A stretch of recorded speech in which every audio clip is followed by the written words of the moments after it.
Hey, Pastor Dan here from Dexter Gospel Church with another installment of our Proverbs Practicals.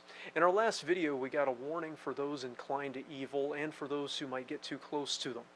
This time, we see that some things don't go easily back to the way they were before. We're in Proverbs 17, verse 14. Proverbs 17, verse 14 says, "The beginning of strife is as when one letteth out water. Therefore leave off contention before it be meddled with." The idea of letting out water is like when a dam breaks. You have all that water piled up behind it, and maybe there's a trickle flowing over it or through it, but it's mostly pretty restrained. But when that dam breaks, all that water just comes rushing through, out of control and wildly destructive. If you don't know the power of running water, you've never nearly been swept away by water that didn't seem all that deep, but was moving fast. And not only is that rushing, uncontrolled water destructive by its very nature, it also can't be put back. It can't be undone. You may be able to rebuild that dam with a lot of work, and over time you can get more water to pile up behind it, but you can't put back the water that's already escaped. And strife is like that. At first, in any relationship, any situation, there may be some tension. There may be a little disagreement. But things are okay. It's supposed to be like that. Strife, though, is contention, arguing, brawling. And when that starts, suddenly it explodes into destruction. Once the discussion turns into an argument, once disagreement turns to insults and aspersions are let loose, it's like floodwaters tearing through a valley from a broken dam. It carries away all the constructive, useful things that were there. It destroys sometimes things that took years to build.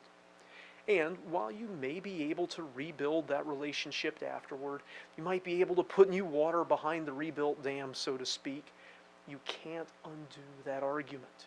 You can't unsay those things. You can't undo the actions taken in strife. Damage is done that might take years to rebuild, and things may never be quite the same again. So this verse urges us to stop before you get that far. Okay, so there's a disagreement. There's a little water trickling over a dam, but you don't have to win every argument. In fact, most of the time, you don't even have to have an argument. Most things can just be left off.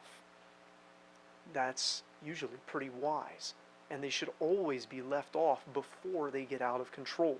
That's the idea of be meddled with, getting irritated, getting angry, things getting heated, overflowing, out of control.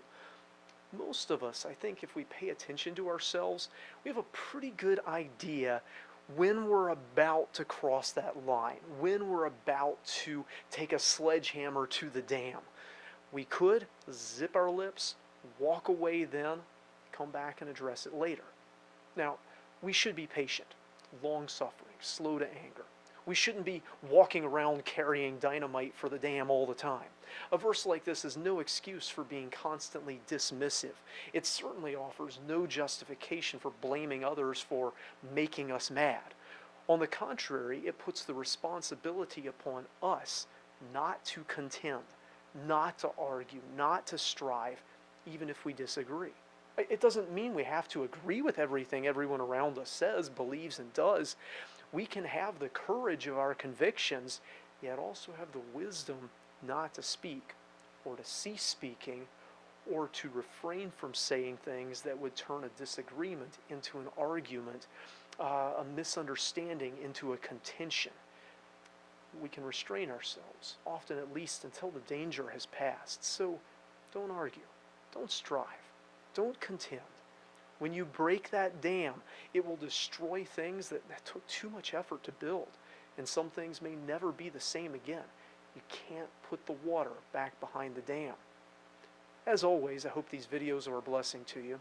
If they are, hit like, subscribe to our channel, and share them with others who may be blessed as well. If you have questions about or from the Bible that we can answer, leave them in the comments, and same with prayer requests. Until next time, I hope you stay well and walk in the grace of God.